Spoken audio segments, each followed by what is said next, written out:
By the mid-3rd century BC, Rome already rules almost the whole of Italy. From the north, after defeating Celts and Samnites, to the south, where it has taken Magna Graecia. Every road it lays and every city it subdues adds one more piece to an expanding power. With the fall of Tarentum in 272 BC, Rome reaches the shores of the Ionian Sea for the first time. Before her now lies the Mediterranean, still patrolled by Carthage's might.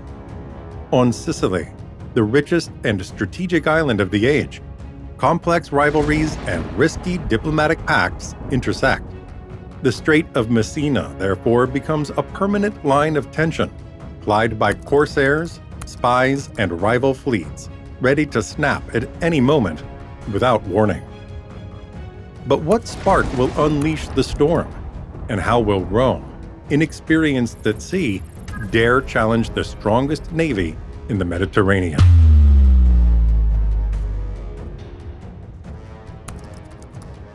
In June 323 BC, Alexander the Great dies suddenly at Babylon, leaving no undisputed heir. His vast empire, stretching from Greece to India, plunges into chaos. The army's most powerful officers, the so-called diadochi, or successors, vie for absolute control, unleashing a brutal civil war that ravages lands from the Aegean Sea to Mesopotamia's distant heart. Antigonus Monophthalmus, the one-eyed Cyclops, first emerges as the dominant figure, striving to reassemble the enormous empire.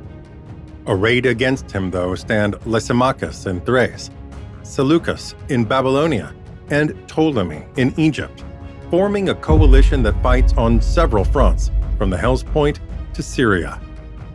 The defensive reckoning comes in 301 BC at Ipsus. Antigonus falls in battle, and with him, every lingering hope of reunification. The empire breaks irrevocably into three great independent kingdoms. The Seleucids rule the vast Asian expanse from Syria to Persia. The Ptolemies reign over Egypt. In Europe, the Antigonid dynasty prevails, centered on mainland Macedonia. A new political era dawns, marked by the permanent partition of the Greek world. Hellenistic Asia will no longer have a single center of power. Without a stable, universally recognized arbiter, openings appear for bold new forces ready to seize Alexander's abandoned military and political legacy. Did you know that most people who watch our documentaries aren't subscribed yet? If you enjoy animated maps and history, join our community. Leave a like and subscribe so you never miss the next episodes.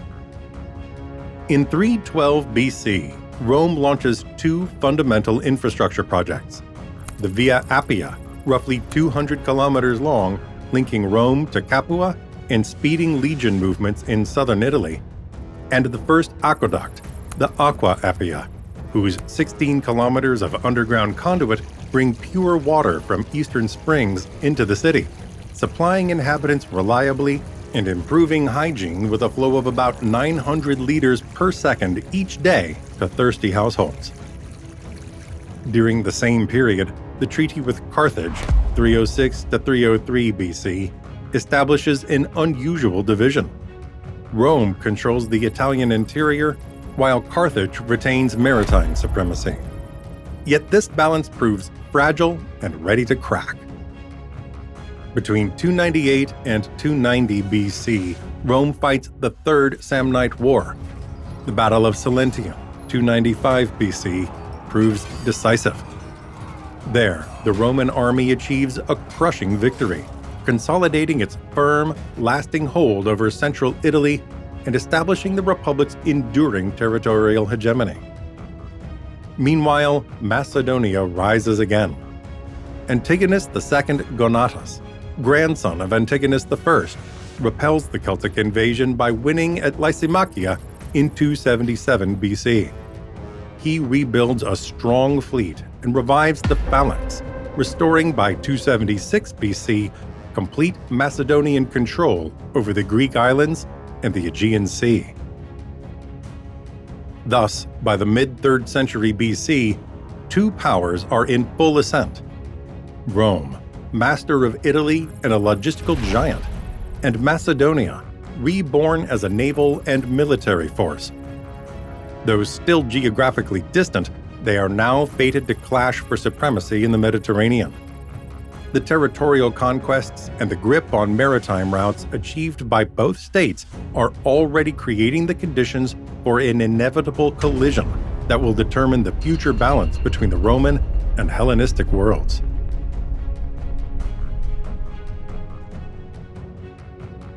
In 283 BC, at Lake Vatamon, Rome confronts the Senones, a formidable Celtic tribe that has menaced northern Italy for decades. The Roman victory is utter and total, securing the Republic's northern frontier for the first time and allowing it to focus its ambitions southward. The real challenge comes soon after, in 282 BC, when Tarentum, a powerful city of Magna Graecia, enters direct conflict with Rome for mastery of southern Italy. Unable to face Roman expansion alone, the Tarentines call upon King Pyrrhus of Epirus, a seasoned warrior, heir of the Diadochi, and already famous throughout the eastern Mediterranean. Pyrrhus lands in Italy in 280 BC with about 25,000 soldiers, including a formidable Macedonian phalanx armed with sarissas more than 5 meters long, and, above all, 20 war elephants, creatures never before seen on the peninsula. The first clash with the legions occurs near Heracula. The phalanx proves lethal on open terrain, while the elephants so panic among the legionnaires, who had never faced such beasts in battle.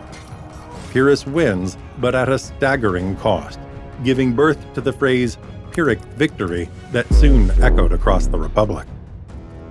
The pattern repeats at Asculum, 279 BC, where Pyrrhus triumphs again but loses thousands of men, further weakening his army. The campaign drags on without a decisive result and swiftly wears down the Epirote forces. At Beneventum in 275 BC, Rome withstands the assaults of phalanx and elephants, inflicting heavy losses on Pyrrhus in that bloody Italian theater. Frustrated by his inability to break Roman resistance and drained by his costly victories, Pyrrhus abandons the Italian peninsula. His withdrawal marks Rome's first great international triumph. The entire Mediterranean now acknowledges the Republic's rising power, while the phalanx has revealed its first vulnerabilities before the flexible Roman legion, ever more admired abroad and feared alike.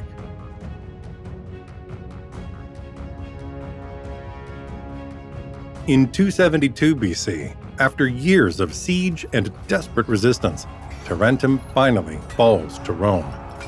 This ends Magna Graecia's political autonomy, now folded into Rome's orbit. For the first time, the Republic looks out upon the Ionian Sea as a maritime power. Recognizing the need for a strong war fleet, the Republic immediately launches an unprecedented project at Ostia: the recovery and meticulous reconstruction of a Carthaginian ship wrecked along the Latian coast. This innovative example of reverse engineering allows Roman engineers to launch their first quinquiremes swiftly, capable of openly challenging Carthage in the western and central Mediterranean.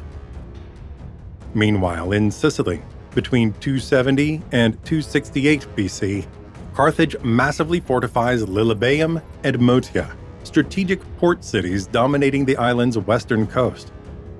Rome instead strengthens its influence at Messina and Syracuse. The island is now clearly divided into two spheres of influence bound soon to collide. Rome also prepares economically. In 268 BC, the first silver denarius enters circulation, a robust and reliable coin that will embody Roman financial strength for centuries. As an historical curiosity, its obverse bears the goddess Roma wearing a Corinthian helmet, an evident homage to the Greek culture Rome had just absorbed in conquering Magna Graecia, and will circulate across the wider empire. In only a few years, Rome and Carthage move from commercial partners to bitter strategic rivals. Each now controls a crucial section of the Mediterranean, and the precarious peace between the two powers seems fated to collapse beneath their competing ambitions. War is at the gates.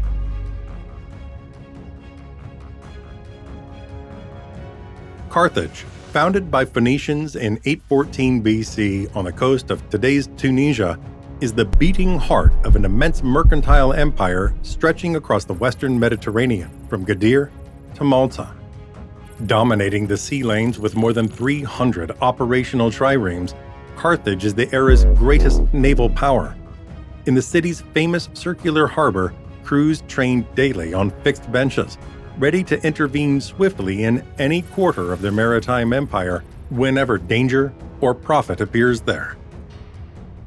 Carthage's economic strength rests chiefly on the trade in precious metals from Iberia and on the strategic control of Sicily's fertile lands, whose grain feeds its cities. For this reason, Sicily becomes a crucial objective for Rome, which fully understands the island's strategic importance for Mediterranean security and political leverage. The Punic Empire is not only economic and military, but also religious and cultural. From the worship of Melkart in the Phoenician temple at Gadir to the cult of Baal Haman in Mount Eryx in Sicily, Carthage spreads rites and traditions that bind its colonial network.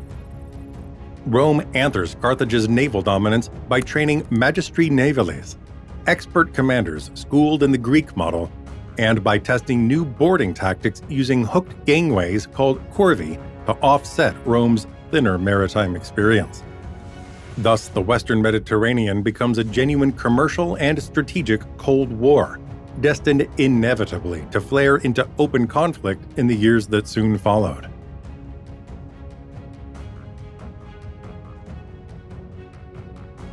By the mid-3rd century BC, Sicily resembles a vast geopolitical chessboard. Syracuse rules the central eastern island, preserving precarious independence through a brazen strategy of constantly switching alliances between Rome and Carthage to restrain both rivals. In the west, Carthage maintains a network of fortified cities, while in the east, many Greek colonies persist, fragmented and jealously protective of their autonomy, and fiercely proud still. For Rome, Sicily is a vital grain resource. The fertile plains around Catania constantly supply Ostia's markets, feeding a rapidly expanding Roman population. For Carthage, losing control of these harvests would mean a severe economic and social crisis capable of shaking its political foundations deeply. An emblem of this complicated reality is Morgantina, an inland Sicilian village that seeks neutrality, even minting bilingual coins in Greek and Punic, a visible symbol of its diplomatic balancing act between the two contending powers of the age. From 265 to 264 BC, tension rises in the Strait of Messina. Roman and Punic patrols spar daily. Corsairs and pirates wage a secret war among the Aeolian Islands, while spies slip into garrisons, preparing for the inevitable showdown that now looms. A single incident at Messina will be enough to shatter this delicate balance, but that is another story.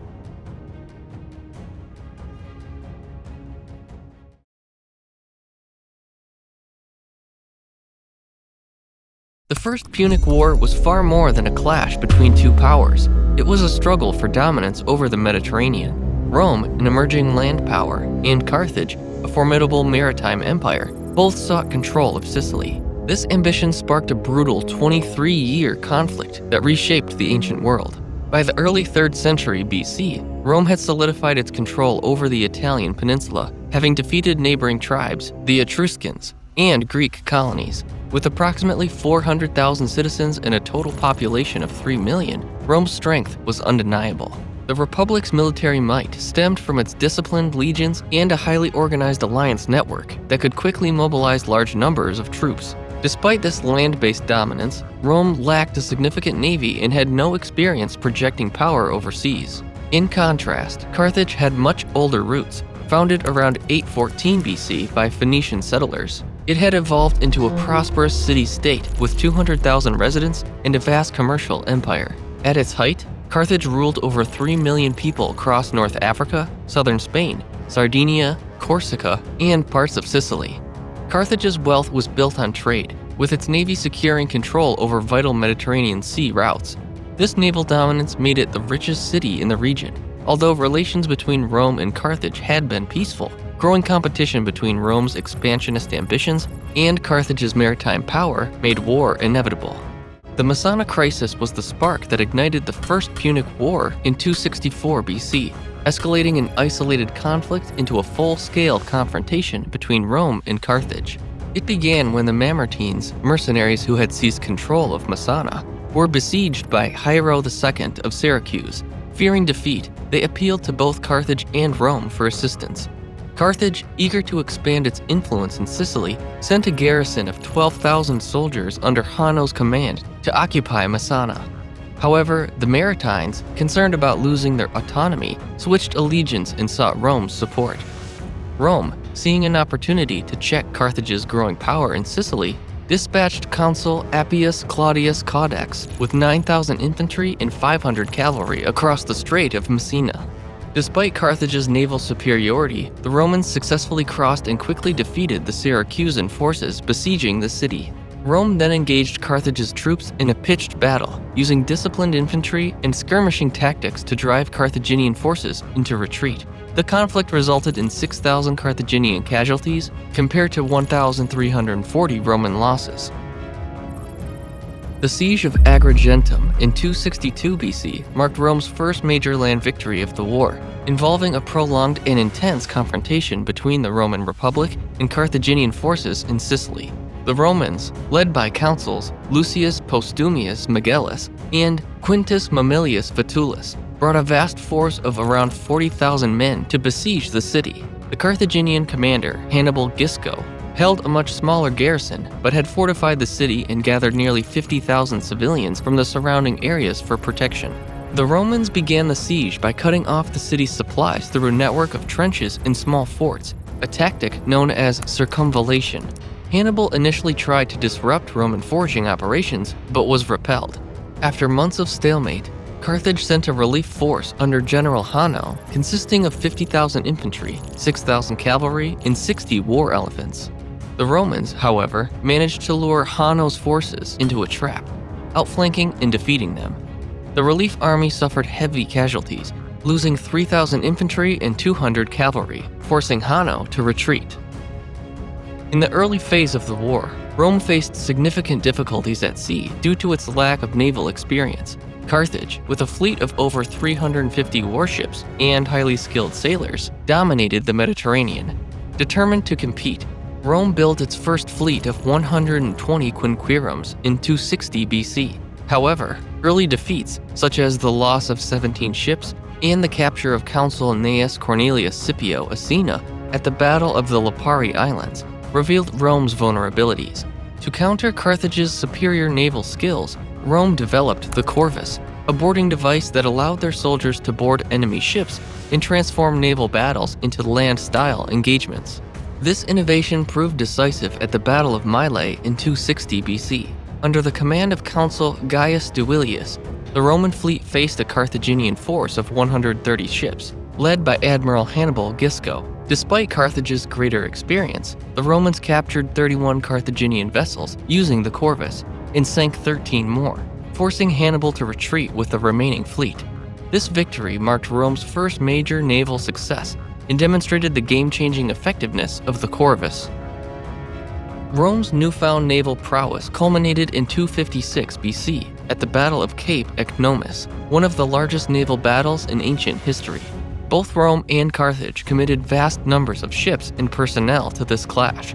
The Romans, led by consuls Marcus Attilius Regulus and Lucius Manlius Vulso Longus, deployed 330 warships, carrying around 140,000 marines and rowers. Carthage, commanded by Hamilcar and Hanno the Great, fielded 350 warships manned by nearly 150,000 crew, making it a massive confrontation involving nearly 290,000 men. Rome aimed to break through Carthage's naval defenses and launch an invasion of North Africa. Carthage countered by attempting to maintain control of the sea. The Roman fleet formed a triangular formation, with their horse transports protected in the center. The battle split into 3 separate engagements, with Carthage attempting to outmaneuver the Romans, but ultimately failing. Using the Corvus boarding device, Roman marines boarded Carthaginian ships, transforming the engagements into fierce hand-to-hand combat. After suffering heavy losses, the Romans sank 30 Carthaginian ships, captured 64, and lost 24 of their own vessels, securing a decisive victory. This victory secured Roman control of the seas, paving the way for their first invasion of North Africa, a strategic move that would alter the course of the First Punic War. Consul Marcus Atilius Regulus landed with 15,000 infantry and 500 cavalry near Aspis, quickly capturing the town and using it as a base to raid the Carthaginian countryside. Within months, he had taken over 20,000 prisoners and secured key victories at Addis and Tunis, pushing Carthage to the brink of collapse. In desperation, Carthage hired a Spartan mercenary commander, Xanthippus, to reorganize their defenses. In the spring of 255 BC, Xanthippus led a Carthaginian army consisting of 12,000 infantry, 4,000 cavalry, and 100 war elephants to confront Regulus near the Bagradas River. The open terrain favored the Carthaginian cavalry and elephants, which overwhelmed the outnumbered Roman horsemen and threw the Roman infantry into chaos. Regulus's legions were encircled and crushed. Only 2,000 Romans managed to escape, while 12,000 were killed, and Regulus himself was captured along with 500 others. This disastrous defeat ended Rome's campaign in Africa and forced them to abandon plans of swiftly ending the war by threatening Carthage's homeland. The defeat also demonstrated the devastating effectiveness of war elephants, which would shape Carthaginian strategy for the remainder of the conflict. The Siege of Lilybaeum, which lasted from 250 to 241 BC, was a grueling 9-year standoff between Roman and Carthaginian forces in western Sicily. The Romans, fielding a massive force of over 100,000 soldiers and supported by a naval contingent of around 200 ships, encircled the city to cut off Carthage's primary base of operations on the island. The Carthaginian garrison, led by General Himilco, defended with a much smaller force of 7,000 infantry and 700 cavalry, relying on strong fortifications and effective counter-siege tactics. The Romans made several attempts to breach the city, using siege engines and constructing elaborate earthworks, but the defenders held firm. Constant counterattacks by the Carthaginians undermined Roman positions, prolonging the siege. Meanwhile, Carthage sent several relief fleets in an attempt to break Rome's naval blockade, resulting in a series of intense naval skirmishes. The prolonged siege drained resources on both sides, forcing the war to shift focus back to naval engagements. The stalemate was finally broken on March 10, 241 BC, at the Battle of the Egades Islands, the decisive naval clash that ended the First Punic War. The Roman fleet, commanded by Gaius Lutatius Catulus, consisted of 200 warships, while the Carthaginians, led by Hanno, fielded 250 ships. The Carthaginian fleet, heavily laden with supplies and manned by poorly trained crews, gave the Romans a critical advantage despite being outnumbered. The battle took place off the western coast of Sicily. Using superior tactics, the Romans intercepted the Carthaginian fleet in rough seas, taking advantage of their more maneuverable ships and seasoned marines to secure a decisive victory. The Romans sank 50 Carthaginian ships and captured 70 more, while their own losses were minimal. The defeat crippled Carthage's ability to continue the war, forcing them to sue for peace and accept the terms of the Treaty of Lutatius, which resulted in the loss of Sicily. Carthage was required to pay 3,200 talents of silver over 10 years, draining its resources and marking the beginning of its decline. Meanwhile, Rome's power grew, setting the stage for future expansion. Humiliated and weakened, Carthage sought to rebuild, and this resentment would eventually fuel the Second Punic War, led by Hannibal's vow for revenge.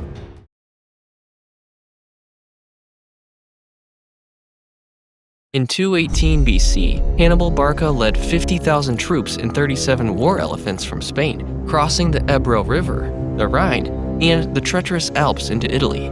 His audacious land invasion would shake the foundations of Rome and forever change the course of history. The roots of the Second Punic War lay in the deep-seated rivalry between Rome and Carthage that followed their first conflict. After Carthage's defeat, Rome took control of Sicily and imposed harsh indemnities, severely weakening Carthage. Despite this, Carthage aimed to restore its power, largely driven by the ambitions of the Barcid family. Hamilcar Barca, a brilliant Carthaginian general, set his sights on expanding Carthage's influence in Iberia, a land rich in silver and resources. By securing Iberia, Carthage hoped to rebuild its military strength. After Hamilcar's death, his son-in-law Hasdrubal took over, followed by Hamilcar's son, Hannibal, in 221 BC. Hannibal's hatred for Rome, instilled by his father, would define his command. In 219 BC, he attacked Saguntum, a Roman ally located south of the Ebro River. This violation of the Ebro Treaty ignited tensions and led Rome to declare war. With control over Iberia's vast resources, Hannibal prepared to take the fight to Rome itself, thus setting the stage for one of the most legendary military campaigns in history. Hannibal's decision to invade Italy by crossing the Alps was one of the boldest moves in military history. Rather than attack by sea, Hannibal aimed to surprise the Romans, forging alliances with northern Italian tribes. Starting from New Carthage, a key Carthaginian city on the Iberian Peninsula, Hannibal led 40,000 infantry, 12,000 cavalry, and 37 war elephants. After crossing the Ebro River and advancing through Gaul, his forces navigated the Rhone River before reaching the base of the Alps. In late autumn of 218 BC, likely in October or early November, Hannibal began his treacherous journey through the mountains, facing snow and freezing temperatures. Historians debate the exact route, but he likely used the Col de la Traversin or the Mont Genevois Pass. The harsh winter conditions and constant harassment by mountain tribes added to the perils, as narrow paths and avalanches took a heavy toll on his army and elephants. By the time Hannibal descended into the Po River Valley, his army was reduced to about 26,000 men, and many of his war elephants had perished. Despite these losses, the audacity of the Alpine crossing caught Rome off guard, setting the stage for one of the most legendary military campaigns in history. Upon entering Italy in late 218 BC, Hannibal achieved his first significant victory at the Battle of Ticinus. Here, his cavalry, including Numidian horsemen, outmaneuvered the Romans under Publius Cornelius Scipio, wounding Scipio and forcing the Romans to retreat across the Po River. Shortly after, in December 218 BC, Hannibal decisively defeated the Romans at the Battle of Trebia. Hannibal fielded approximately 40,000 troops, including 20,000 infantry and 10,000 cavalry, with support from 10,000 Numidian and other light infantry. The Roman forces, commanded by Consul Tiberius Sempronius Longus, had a larger force of around 42,000 troops, including 36,000 infantry and 6,000 cavalry. Hannibal used his cavalry to lure the Roman forces into a trap as they crossed the icy river. The Carthaginian forces ambushed and encircled the Romans, whose infantry, despite their numbers, suffered due to the effective Carthaginian tactics. The battle inflicted heavy losses on the Romans, with estimated casualties of around 26,000 Roman troops compared to 5,000 Carthaginian losses. This forced the Romans to withdraw, consolidating Hannibal's hold over northern Italy. The following year, Hannibal achieved another stunning victory at the Battle of Lake Trasimene in June 217 BC. Hannibal used the geography to his advantage by hiding his army in the hills surrounding the lake, where he ambushed the Roman forces under Gaius Flaminius. As the Romans marched along the lakeshore, Hannibal's troops attacked from the rear and the flanks, trapping the Roman army against the lake. The result was a devastating defeat for Rome, with nearly 25,000 Roman soldiers killed or captured. Hannibal's greatest victory came in 216 BC at the Battle of Cannae, facing a much larger Roman force, 86,000 Romans against 50,000 Carthaginians. Hannibal executed a brilliant double envelope strategy on the flat plains of Cannae. He allowed the Romans to advance into his center, then surrounded them with his cavalry and infantry. the Roman army was annihilated with tens of thousands killed. Key Roman commanders, Lucius Aemilius Pallas and Gaius Terentius Varro, were left helpless in the face of Hannibal's tactical genius. After the catastrophic defeat of Cannae, where 50,000 to 70,000 Roman soldiers were killed or captured in a single day, Rome was in shock. Many of its allies began to waver, and the Republic seemed on the brink of collapse. In the aftermath, Quintus Fabius Maximus re-emerged as a central figure, advocating a strategy of attrition and avoidance, known as the Fabian strategy.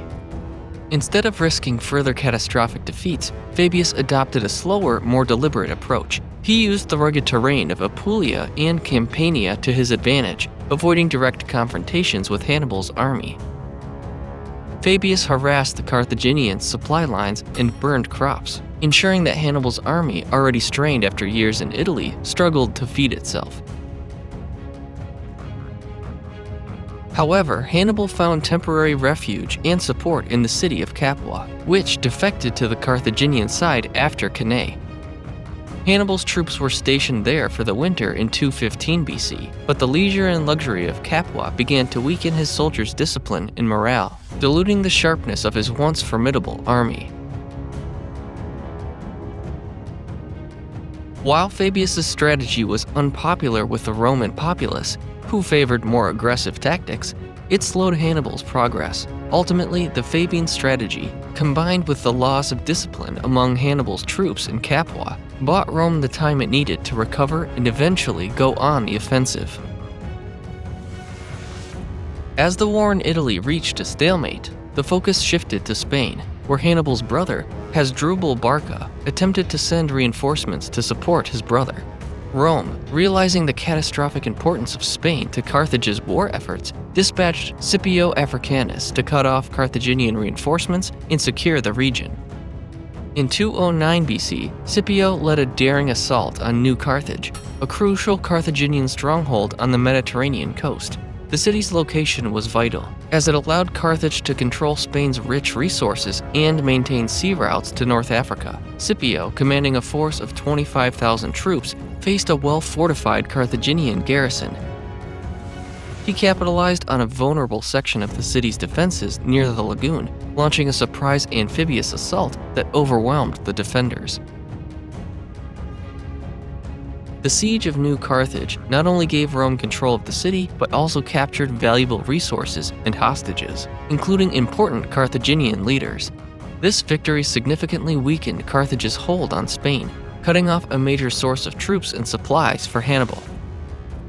It also enhanced Scipio's reputation as a brilliant military commander.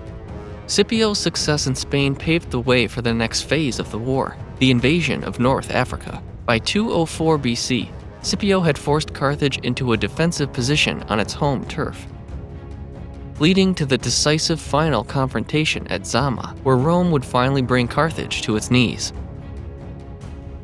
After years of campaigning in Italy, Hannibal was recalled to Carthage in 203 BC to defend the city against the advancing Roman forces led by Scipio Africanus.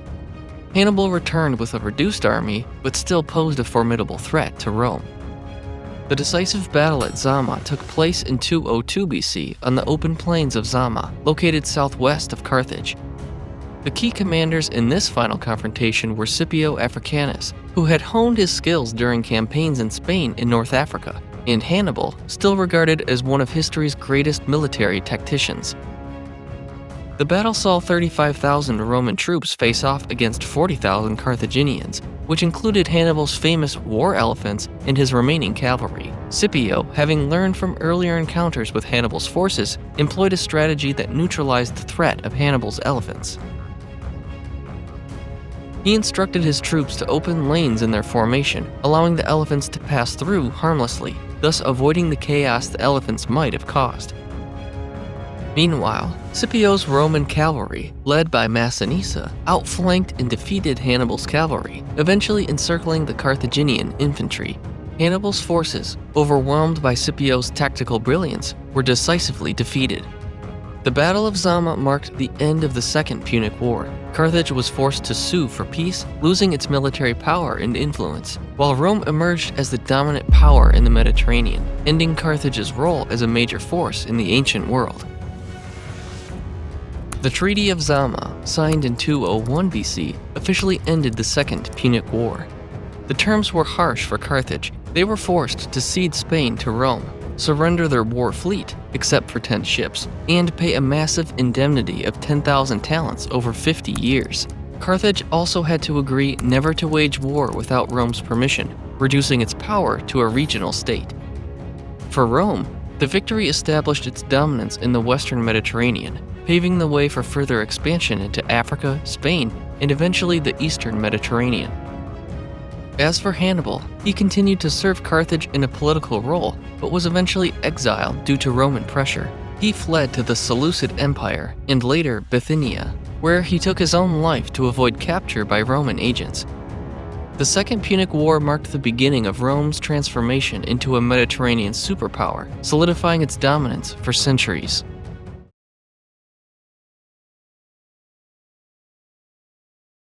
In 146 BC, Rome wasn't just aiming to win a war, it sought to erase Carthage from history. After surviving 2 brutal wars, Carthage stood defiant once more. But this time, Rome's goal was total annihilation. This is the story of Carthage's last stand, where defeat meant extinction.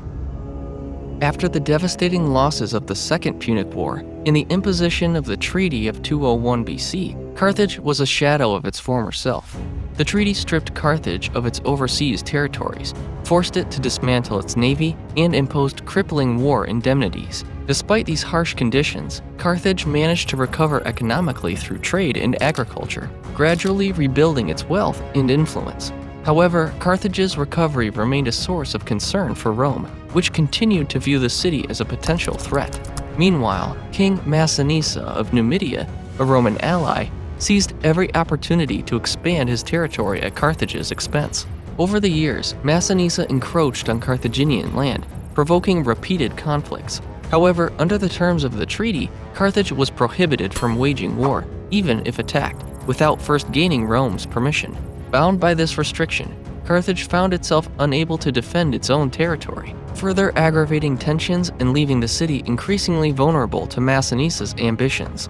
By 149 BC, Carthage, in desperation, launched a military campaign against Numidia, breaking the terms of the treaty. Rome quickly seized this violation as a pretext for war. The influential Roman statesman, Cato the Elder, who had long advocated for Carthage's destruction, famously declared, "Carthago delenda est," meaning, Carthage must be destroyed. His words echoed the growing sentiment in Rome. Carthage's existence itself was now seen as a threat, and Rome was determined to eliminate it once and for all. Carthage's decision to launch a military campaign against King Massinissa of Numidia in 149 BC was a clear breach of the treaty established after the Second Punic War. By taking military action without Rome's permission, Carthage gave Rome the perfect excuse to declare war. Rome, which had long harbored suspicions about Carthage's resurgence, quickly seized the opportunity to justify the third and final confrontation. In response, Rome imposed harsh demands on Carthage. To avert immediate destruction, Carthage was forced to surrender 200,000 sets of armor, 2,000 catapults, and their entire fleet of around 50 warships, a crippling blow that stripped the city of its defense capabilities. Believing that compliance might prevent further conflict, Carthage handed over these supplies to the Romans. However, after receiving the warships, Rome took a further humiliating step. The fleet was burned in Utica's harbor as a dramatic display of Roman dominance. This public destruction of Carthage's navy shattered any remaining hopes of peaceful resolution and enraged the Carthaginians. However, Rome's final ultimatum was even more shocking. They demanded that Carthage abandon their city on the coast and relocate inland, at least 10 miles from the sea. This ultimatum was designed to dismantle Carthage's trade and maritime identity, effectively erasing the city's wealth and power. At that time, Carthage had over 100,000 inhabitants, a thriving population that relied on its coastal position for trade and economic survival. For the Carthaginians, relocation was an unthinkable act that would result in the destruction of their city's cultural and economic heart. Faced with this impossible choice, Carthage chose to stand and fight rather than surrender their city. Soon after, Roman forces led by Manius Malinius landed at Utica, just north of Carthage, and began preparations for the siege that would bring the conflict to its bloody conclusion. The Roman invasion of 149 BC saw an army of 50,000 soldiers land at Utica, 35 kilometers north of Carthage. Supported by 50 warships, the Romans expected a swift victory, but they quickly encountered serious difficulties as they underestimated the strength of Carthage's defenses. The city's fortifications, including its towering walls, and the fierce determination of the Carthaginians, created a formidable challenge. During this period, Hasdrubal the Boarth rose as Carthage's key military leader.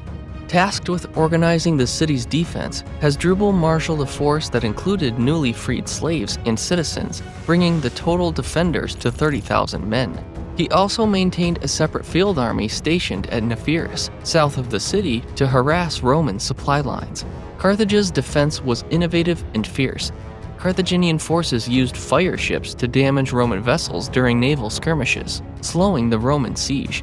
On land, Carthaginian troops launched effective guerrilla tactics, ambushing Roman forces and delaying their advance. A notable success for the Carthaginians came at the Battle of Lake Tunis, where they managed to inflict significant losses on the Roman forces.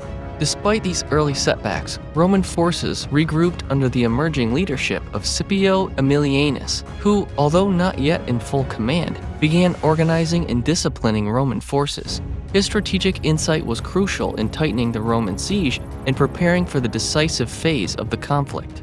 The Romans suffered heavy losses in these initial confrontations, with thousands of troops killed in skirmishes and failed assaults, but they persisted in tightening their grip on the city.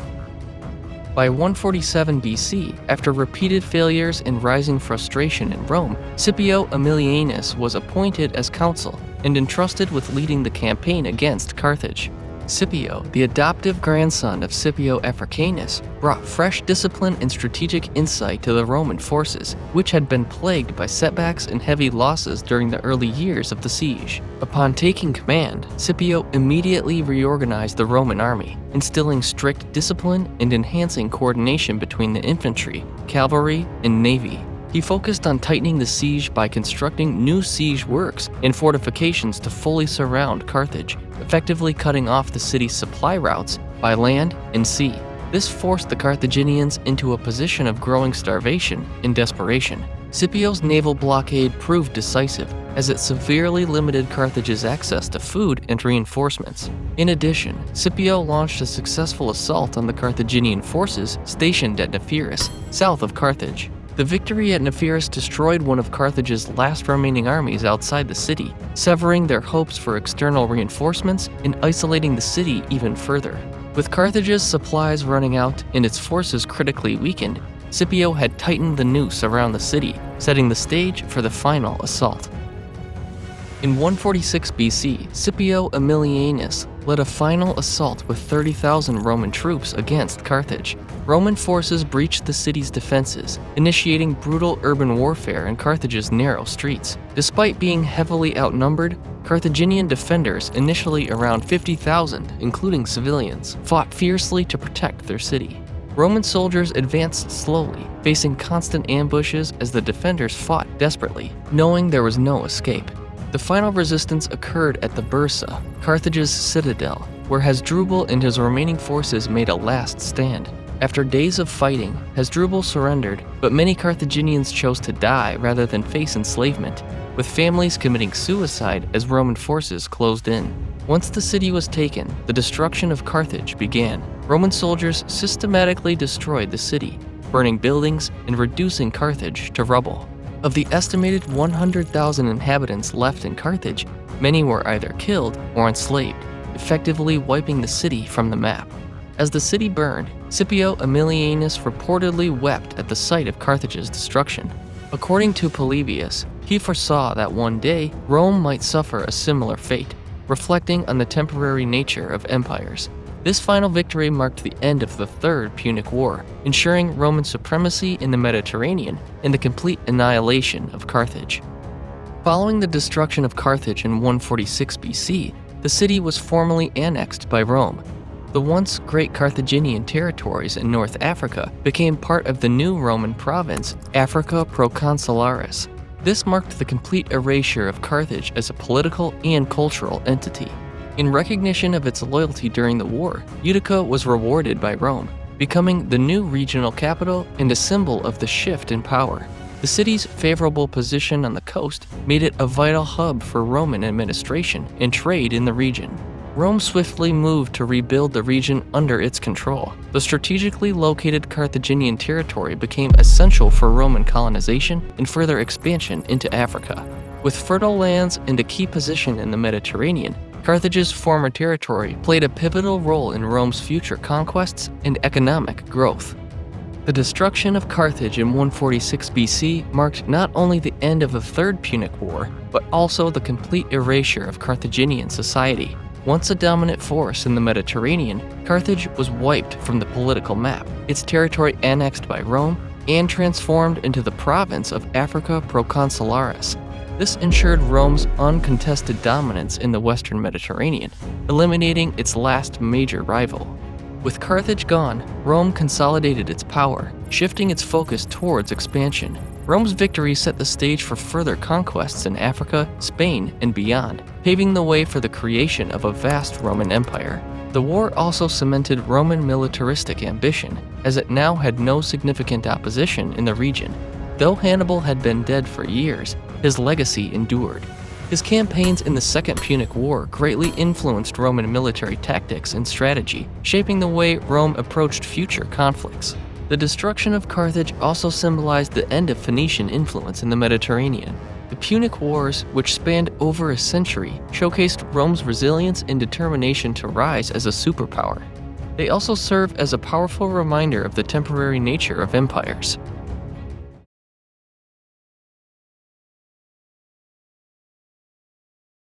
Whoever controls the Adriatic controls the fate of Rome. Imagine vast rafts descending from the forests of the Carnic Alps downriver, carrying timber to feed the shipyards of Ostia. Think of the Dalmatian deposits, where barrels of pitch and copper ingots depart to forge weapons and ships in the workshops of Capua. From the Gargano, meanwhile, an even more precious cargo sets sail: salt, vital for preserving food for dozens of Roman legions. But this vast trade network has a weak point. Every convoy passes near the ports of Brindisi and Taranto, separated by just 100 kilometers of sea. A single attack by Illyrian pirates or the ships of the young and ambitious King Philip V of Macedonia would be enough to shatter this fragile balance. Rome knows it well. This is no longer a matter of local rivalries, but of the Republic's very survival and control of the central Mediterranean. But why is the young Macedonian sovereign setting his sights on Italy now? And above all, is Rome ready to face this new threat from the east?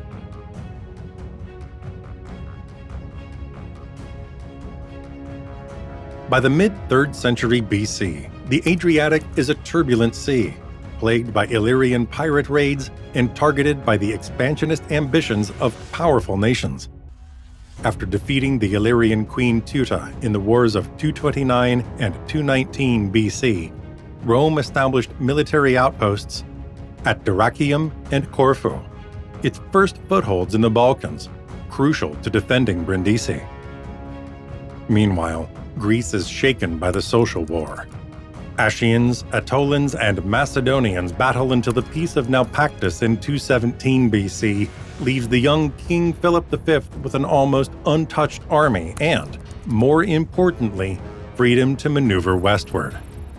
Here enters Demetrius of Pharos, a former Roman ally. Pursued by Roman ships, he frees Tapella and persuades Philip that the real prize is not Sparta or Athens, but the Adriatic Sea. With Macedonian support, Illyrian pirates resume their attacks on the Apulian coast. Rome quickly realizes that its fate will be decided on those treacherous waters. At the start of the conflict, the opposing forces display sharply contrasting resources. Rome controls the entire Italian peninsula up to the Arno and Rubicon rivers, as well as Sicily, Sardinia, and Corsica, with several strategic bases along the Illyrian coast. The population under Roman rule approaches 4 million. According to the 210 BC census, around 400,000 Roman citizens are fit for military service. Between 6 and 8 legions are engaged against Hannibal in Italy, so at most, Rome can dispatch 2 legions to the Adriatic front, supported by 40 quinquiremes anchored at Brindisi. The Kingdom of Macedonia, ruled by young Philip V, stretches from the Pindus Mountains to the Nestus River, including Thessaly and part of Thrace, with around 1.5 million inhabitants. Philip commands a phalanx of 25,000 soldiers, 4,000 Thessalian cavalrymen, and more than 10,000 light Illyrian fighters. He also has about 100 small vessels called lembi, ideal for swift coastal operations. The Aetolian League is a confederation occupying the mountains and valleys of central and eastern Greece, with about 500,000 inhabitants. It fields about 10,000 light troops specialized in skirmishes, but has limited cavalry. Among Rome's naval allies, Pergamon, with fewer than 300,000 inhabitants, provides 25 triremes and funding, while Rhodes, a mercantile island state of about 60,000 people, contributes 12 Liburnians, agile ships ideal for fighting pirates.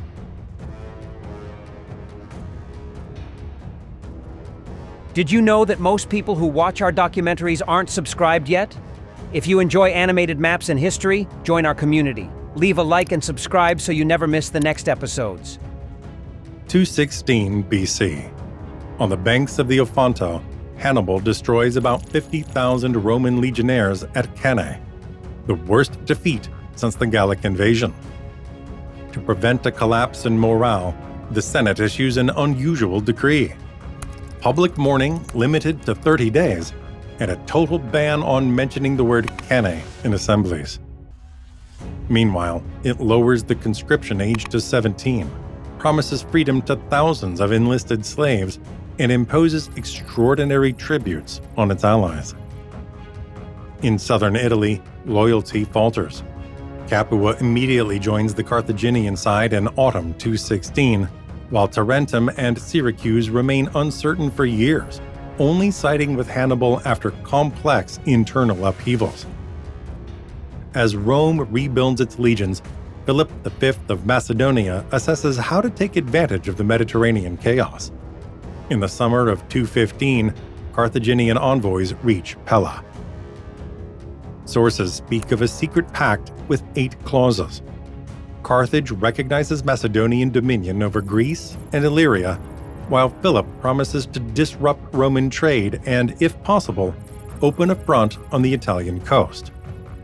Rome responds by sending praetor Marcus Laverius Levinus, who gathers 40 quinquiremes at Brindisi, burns Illyrian ports, and discourages any Macedonian invasion attempts. In 211, during a patrol near the mouth of the Aeos, a Macedonian bireme is captured. On board, 5 encrypted letters addressed to Hannibal provide the first material evidence of the secret pact. Polybius considers it genuine and potentially decisive. Some modern scholars, however, see it as a bluff, noting that Philip never sent substantial troops and launched only light ships, unfit to counter Roman quinquiremes. In any case, the episode turns a local conflict into a broader Mediterranean scenario, officially opening the Adriatic front of the First Macedonian War.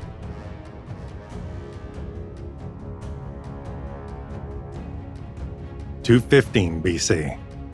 Immediately after the agreement with Carthage, Philip V launches the First Macedonian naval offensive in the Adriatic. With around 100 lembi, small, light galleys with 30 to 40 rowers per side, he swiftly sails up the Illyrian coast and occupies Lissus, a strategic port between northern pirate bases and Epirus.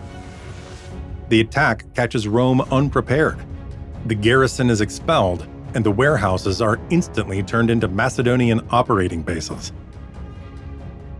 Reinforced by the support of Demetrius of Pharos, Philip advances on Apollonia, but the siege fails due to a lack of siege engines and, above all, the arrival of the Roman fleet under Praetor Marcus Laverius Laevinus from Brindisi. 40 quinquiremes, large ships with over 100 rowers, high hulls, and reinforced rams. Facing a vastly superior opponent, the Macedonians retreat, leaving part of their spoils behind. Laevinus continues, retakes Oricum, and establishes a mixed garrison of Italic and loyal Illyrian troops, blocking Philip's passage through Epirus. He then transforms Corfu into a permanent base, useful for monitoring all Macedonian movements between the Adriatic and the Gulf of Ambracia. The Macedonian limbi, more agile, reaching 10 knots, can easily beach themselves to escape pursuit. Quinquiremes, on the other hand, require deep waters but unleash a devastating ram strike. Thus, the clash remains asymmetric. Swift raids and sudden retreats for the Macedonians, control of routes and strategic straits for Rome.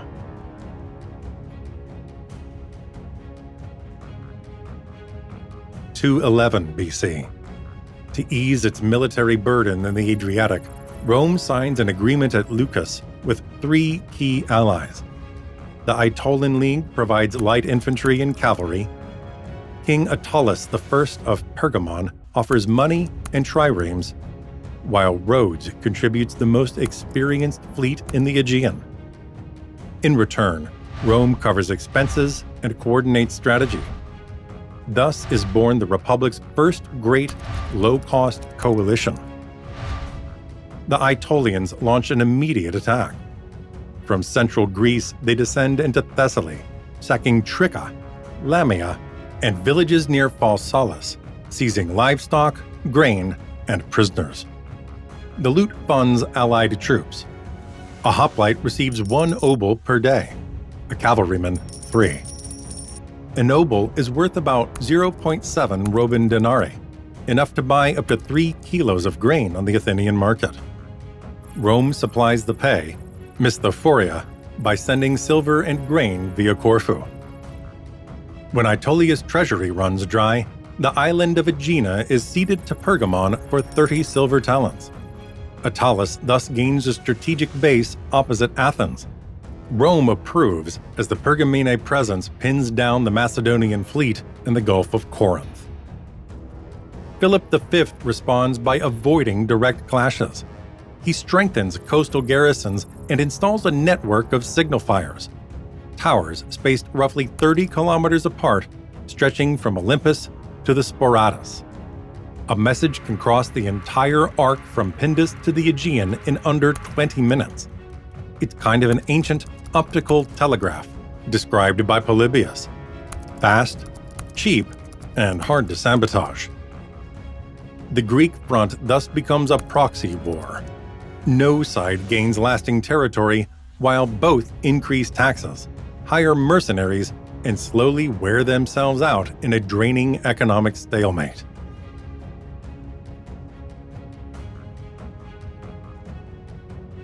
(208 BC).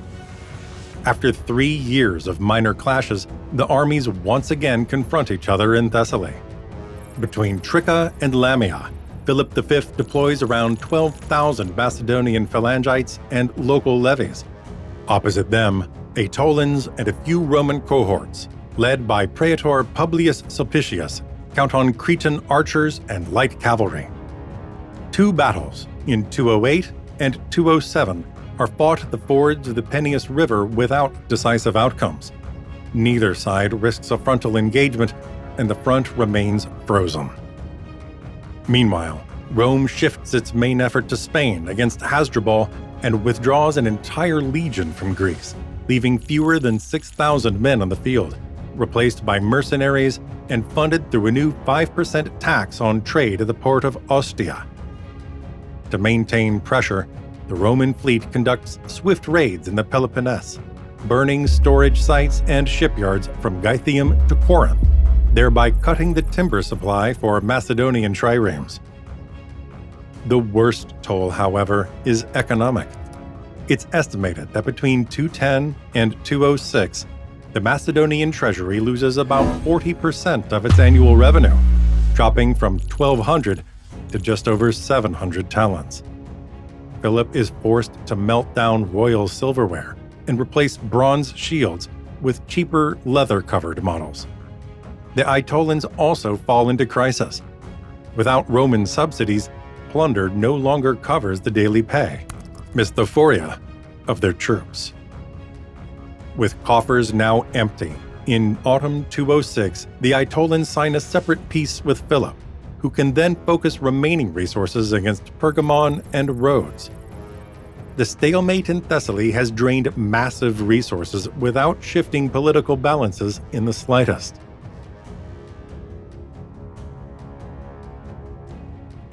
In 205 BC, after 10 years of fruitless fighting and rising costs, Rome and Macedonia signed the Peace of Phonis in Epirus.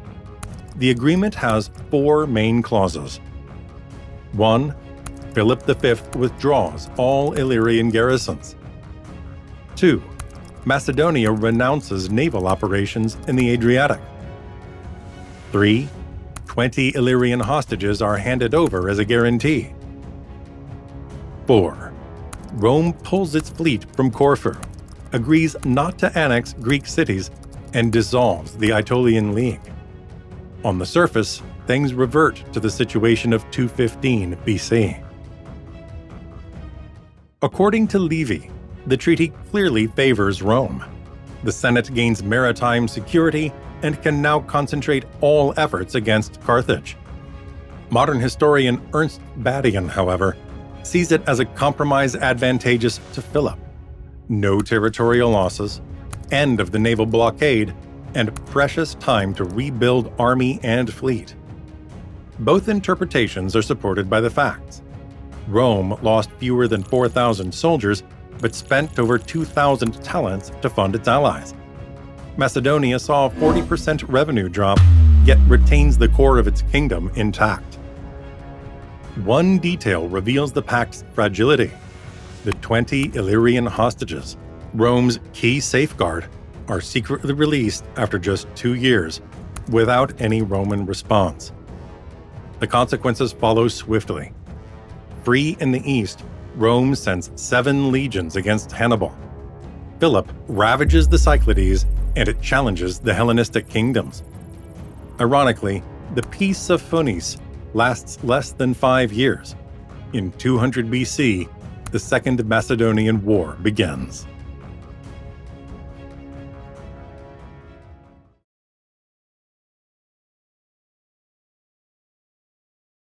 For more than a century, the Macedonian phalanx, created by Alexander the Great, had been every enemy's nightmare.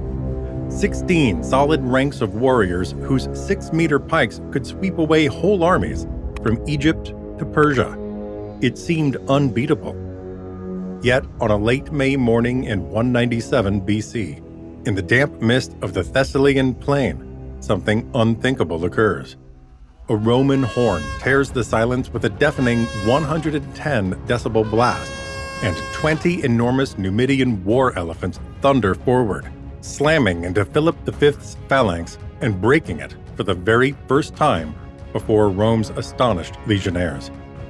It is not just a lost battle, it is a slain myth. Since Rome has defeated Alexander's heir, who can stop her now? And that freedom of the Greeks, announced by Titus Quinctius Flaminius, will it mean true liberty or the dawn of a new empire?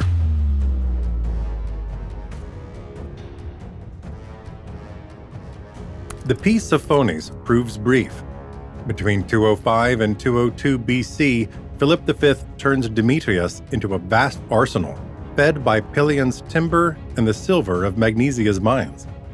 In barely 18 months, he launches more than 40 triremes. By the end, he commands 120 warships that have cost over 100 talents, roughly 2 full years of tribute revenues. With this fleet, Philip strikes at the Aegean Bridge Islands. Chios, Thasos, and Ptolemy fall under the roar of his catapults.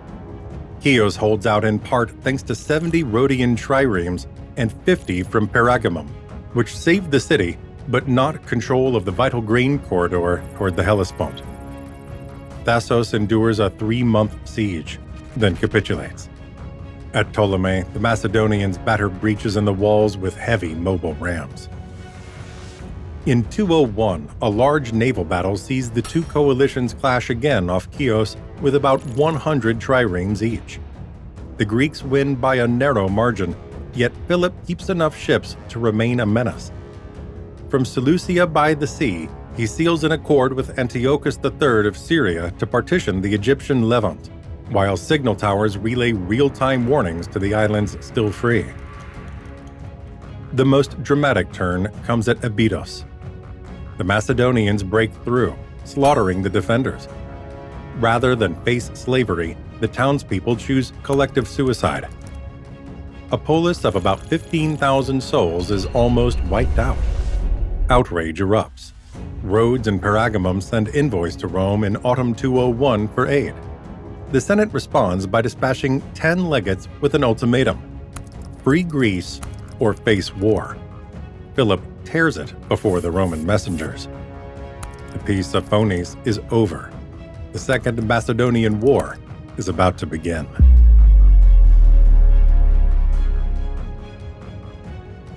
In 198 BC, Philip V hopes to erase the Roman presence in Illyria and marches on Apollonia with 15,000 phalangites and the Thessalian cavalry. Rome reacts swiftly. The proconsul Publius Supplius Gabla lands at Oricum with 2 legions, around 9,000 legionnaires plus allied contingents, and beats back the first attacks. Soon after, command passes to Titus Quinticius Flaminius, an energetic young general who speaks fluent Greek and promotes among the allies the concept of Hellenic freedom. Philip blocks the approach along the Aros River, holding a narrow canyon 30 meters wide and 300 deep, ideal for the phalanx. Flaminius orders a feigned frontal assault, but instead sends 2,000 Italian soldiers along a hidden mountain path, guided by a local shepherd paid 300 denarii, the wage of 10 farming years. At dawn, the Romans strike the phalanx's rear, torch the barge, and spread utter, mounting panic. On the signal, the whole Roman army wades the ford. Chaos follows. Over 2,000 Macedonians fall. 1,000 are taken, while Roman casualties are tiny by comparison. With the pass open, Flaminius surges into Thessaly. Pharsalus and Tricca defect. Epirus sends food and horses. The decisive fight has not yet come, but Macedonian invincibility is broken, and Rome can strike at Greece's heart with renewed momentum.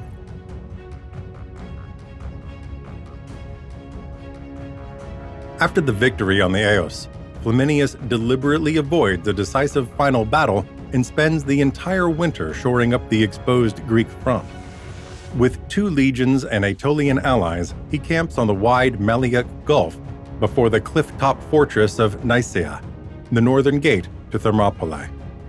There he calls Macedonian envoys and states a single demand: Philip V must quit every Greek post, including Corinth, Chalcis, and Demetrios.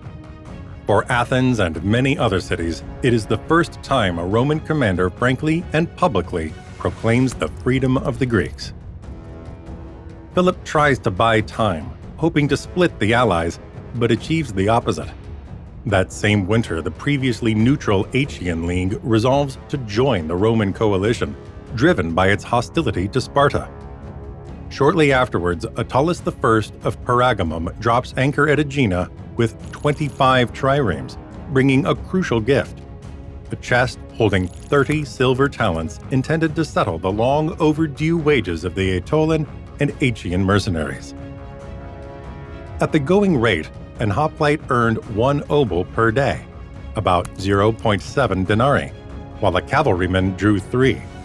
The Pergamene Treaty thus covers more than 2 months of pay for some 10,000 light infantry and most of the horse. It sends a loud political message. Those who side with Rome will not lack money or supplies. The anti-Macedonian coalition now unites Rome, Aetolians, Aegeans, Pergamum, and Rhodes fleet with more than 200 warships. Flaminius pairs diplomacy with propaganda. New silver coins minted in Corinth and Argos bear Zeus hurling a thunderbolt and the legend, Friend of the Romans. They spread swiftly across the whole Peloponnese and beyond. Rome now openly steers Greece. Philip rejects the ultimatum, and war resumes. At the very start of 197 BC, the two armies eye each other on Thessaly's broad, rolling plains. On one side stands the Roman Manipular Legion, arrayed in 4 lines: Hastati, Principes, Triarii, and Velites, each manipulus holding 120 men, spaced for easy maneuver. Every legionary carries 2 throwing pila and a gladius barely 1.7 kilograms heavy, shielded by a large rectangular scutum. Orders travel through the ranks by cornicines and tubicines. Their long bronze horns, about 3 meters long, curving like crescents in the sun, issue 110 decibel blasts, a roar that cuts through battle noise, marking advances, withdrawals, or manipular rotations. The legion's hidden strength lies in flexibility. Thanks to gaps between manipuli, Romans can open or close files and maneuver with ease among hills, dips, and broken ground even on uneven slopes. Opposite stands the Macedonian phalanx, 16 compact ranks in which each man grips a 6-meter sarissa weighing 5 to 7 kilograms. In the front rows, up to 5 spear points overlap, forming a near impenetrable steel wall on level ground. Yet a slight dip is enough for the long lances to lose alignment, opening fatal gaps. More than 75,000 sarissas aim together perfectly at the enemy, fearsome only on regular terrain. For weeks, the armies run parallel drills. Romans stage small retreats to lure the phalanx onto rocky slopes where Macedonian lances lose cohesion. The Macedonians, seeking to prevent outflanking, extend their right wing by adding more mobile troops, peltasts with javelins and agile Thessalian horse. These light units must guard the rigid phalanx's flanks against all sudden Roman thrusts. But Flaminius holds 2 aces. First, a group of 20 African elephants captured in the Numidian savannah and trained in Pergamum's royal stables. Gigantic, armored beasts, perfectly suited to terrifying horses and peltasts on any battlefield. Second, the swift Aetolian light cavalry, expert horseback javelin throwers, ideally placed for striking at the enemy's flanks and rear. Flexibility opposed to rigidity, light blades versus shafts. When fog settles on cynocephali, those numbers of weight, noise, and size will turn into blood and battle.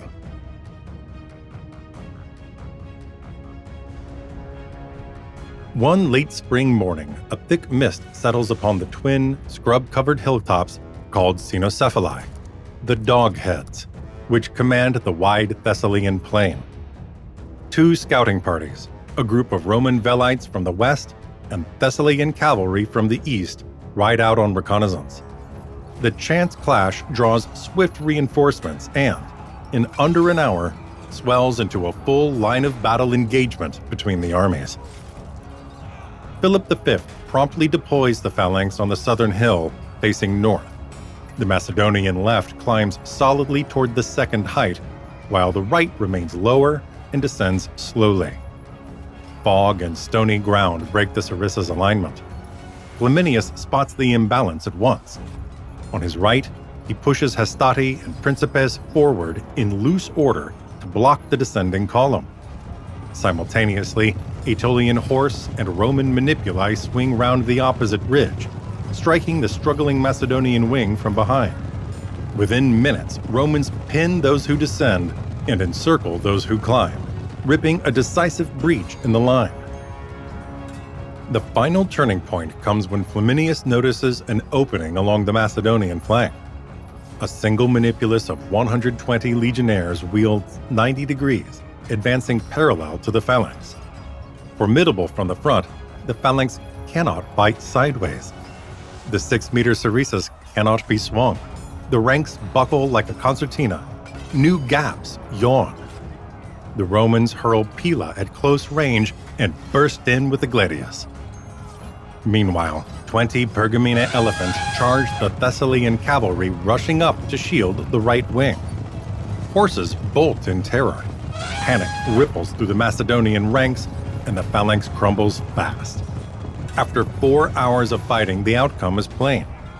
Ancient sources cite about 8,000 Macedonians killed and 5,000 captured against fewer than 2,000 Roman losses. Plutarch recounts that a legionary personally handed Flaminius a Macedonian shield torn from the foe, the final emblem of the phalanx's lost invincibility. Rome now dominates the Aegean and can dictate terms.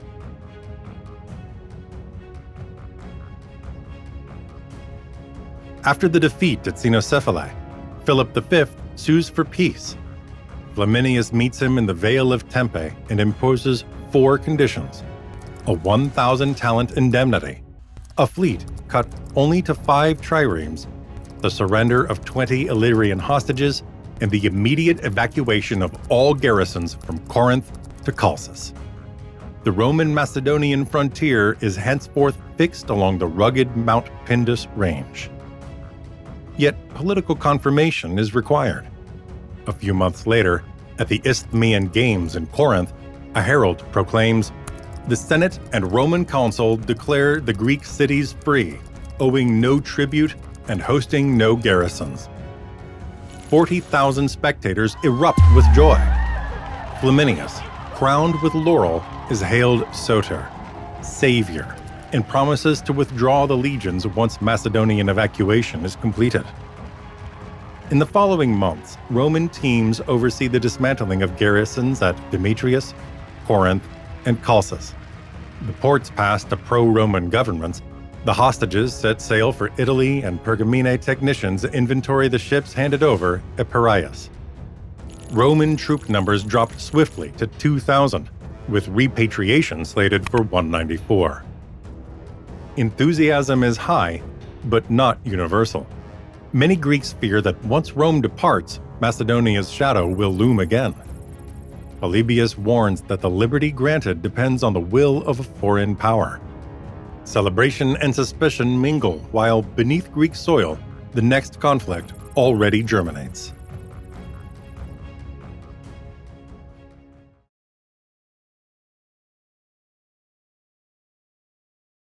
It is June 168 BC, and on the ridges of Pydna along Macedonia's coast, 40,000 men await the decisive signal. From the north, Perseus' phalanx advances, brandishing 6-meter sarissas. From the south, the Roman legions push upward, freshly landed on the Thessalian shore and poised to strike in open formation. Between Mount Olympus and the river Alicamon, the final great clash of 2 rival worlds for mastery of Greece is about to erupt very soon, dramatically. But will one victory in the field really pacify Macedonia? And what will happen when a shadowy claimant drags war back to those same lands barely 20 years later?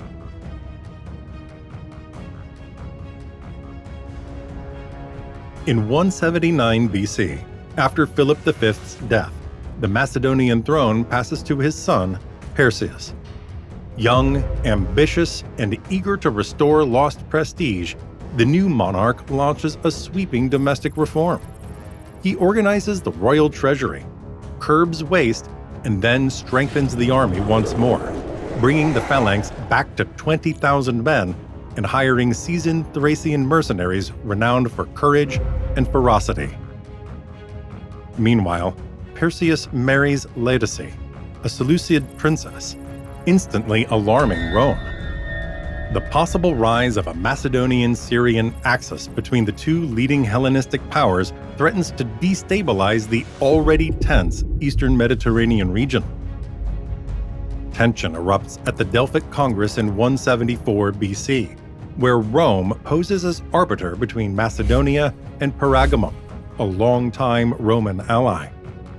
King Eumenes II of Pergamum forcefully tells the Senate back home that Perseus is pursuing aggressive diplomacy, accusing him of bankrolling dangerous alliances with the Danubian Bastarnae and with various Illyrian tribes. The alarm raised by Eumenes echoes through Rome. Senators began debating a preemptive war, determined to prevent Perseus from rebuilding the very threat his father had posed to the Republic only a few decades earlier. In 171 BC, under the pretext of protecting the Greek polis from Perseus' alleged expansionist ambitions, Rome formally declares war on Macedonia. The Third Macedonian War has officially begun. The first military moves, however, favor the young Macedonian king. On the banks of the Aeos River, some 30,000 Macedonians, phalangites, peltasts, and cavalry meet 20,000 Romans led by Consul Publius Licinius Crassus. The clash ends in a clear Macedonian victory. Exploiting the terrain and with numerical superiority, the mobility of Thessalian horse, and the efficiency of a reorganized phalanx, Perseus drives the legionnaires back hard, costing them over 2,000 dead or wounded.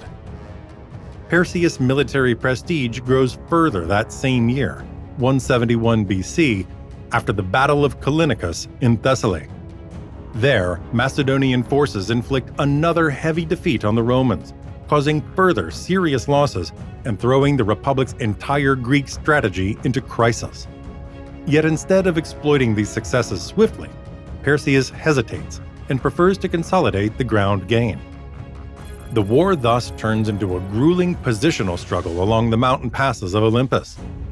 Larissa, a strategic city at the center of Thessaly, becomes the main logistical base for both armies. The Macedonian defensive lines look impregnable, yet this pause lets the Romans regain precious strength. Back in Rome, awareness grows that a radical breakthrough is urgently needed. The Senate replaces Licinius Crassus and reinforces the legions, dispatching newly raised recruits and battle-hardened veteran troops with Greek experience. The Republic thus lays the groundwork for a decisive change of strategy. The stalemate is soon to end, and Rome is determined to seize back the initiative.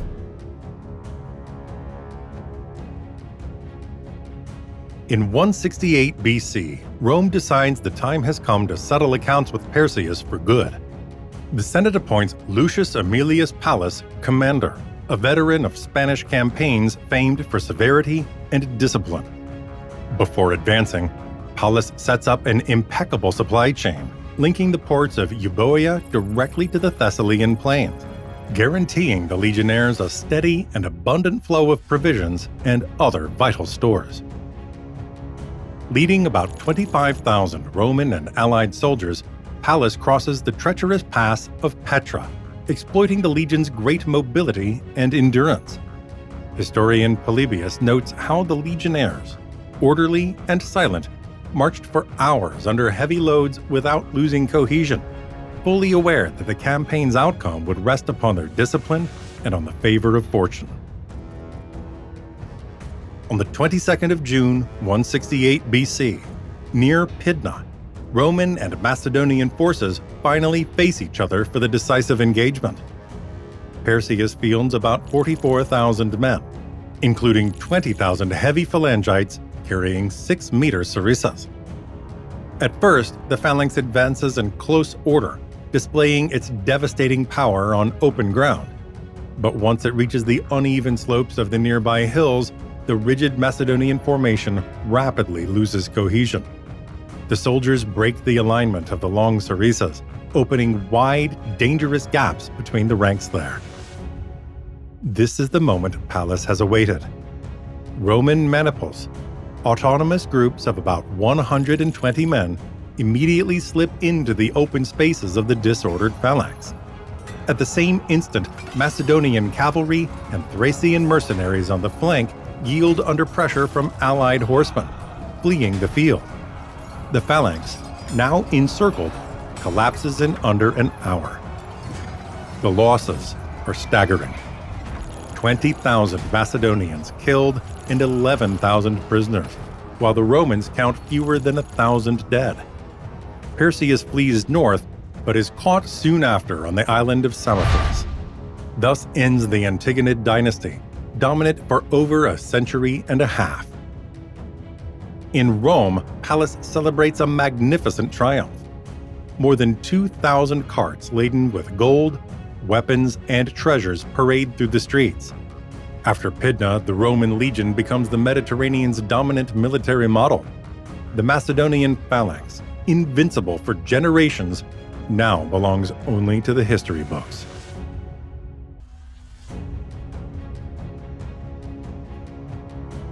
In 167 BC, having defeated Perseus, Rome opts against outright annexation of Macedonia, choosing a subtler path. The region is divided into 4 koina, autonomous republics with their own assemblies, forbidden to unite or raise a common army. An absolute ban is also imposed on exploiting the land's rich gold and silver mines, stripping the country of its principal economic resource for generations to come, and denying a base.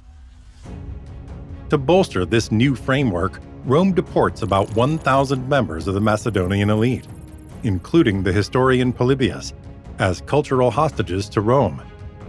The objective is twofold: guarantee the loyalty of the new republics and spread the Roman model among Macedonian aristocrats. These young nobles become indirect control instruments, symbols of the order Rome has imposed from above. Rome's strategy is plain: divide et impera. Each koinon pays taxes to the Senate separately and faces strict trade restrictions designed to prevent any rapprochement. Pro-Roman elites soon emerge, drawn by the economic and political benefits of cooperation with the Republic.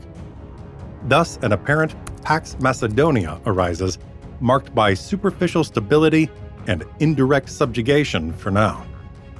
Yet historian Ernst Badian criticizes this system, portraying it as inherently unstable and doomed to fail.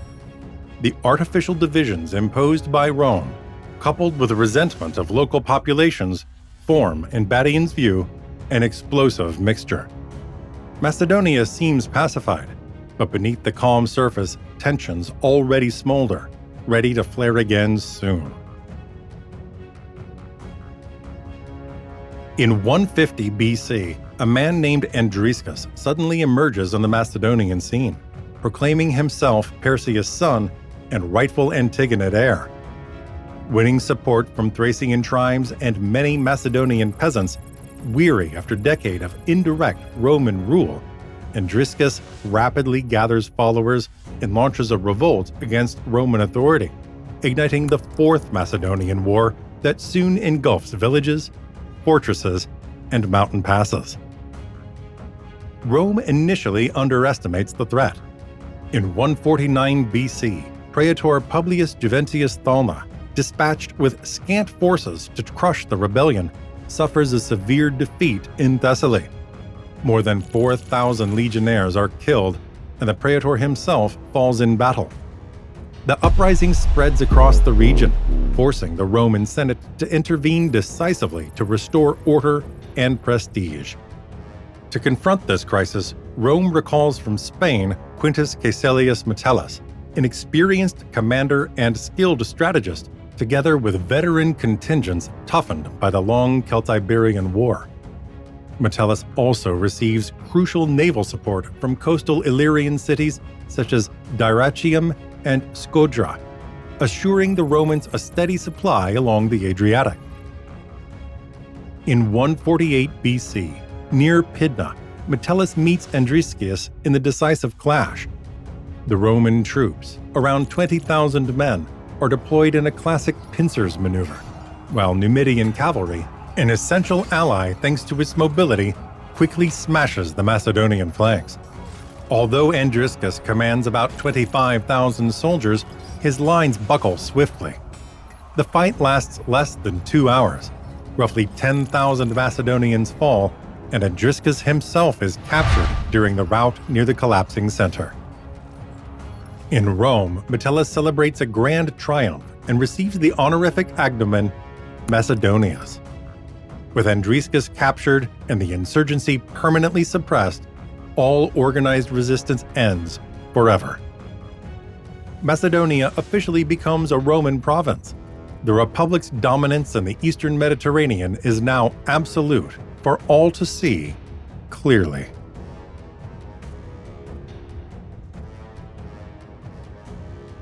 In 148 BC, after Andriscus' capture, Rome formally transforms Macedonia into its new province. To reinforce its presence, strategic colonies such as Dio and Cassandria are founded and populated by veteran legionnaires, living symbols of the Roman domination on Macedonian soil for generations to come. But Roman influence does not stop there.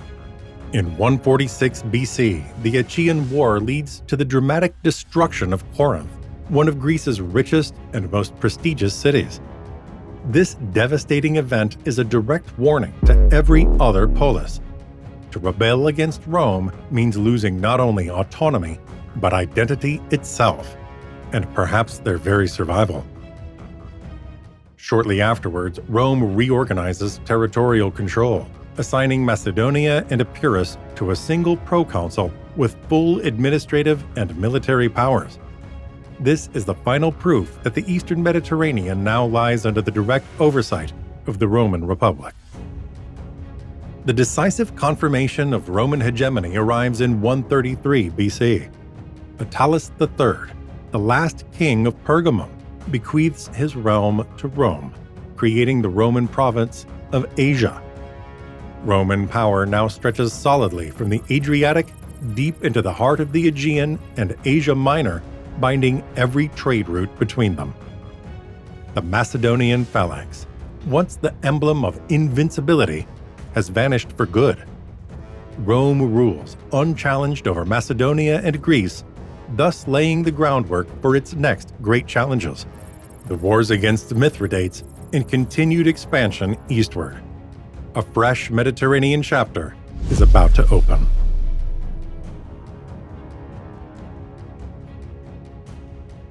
If this journey through Macedonia's downfall enthralled you, leave a like, subscribe, and ring the bell for new episodes. Comment: in your view, was Rome a liberator or a conqueror? Share the video and keep exploring ancient history with us.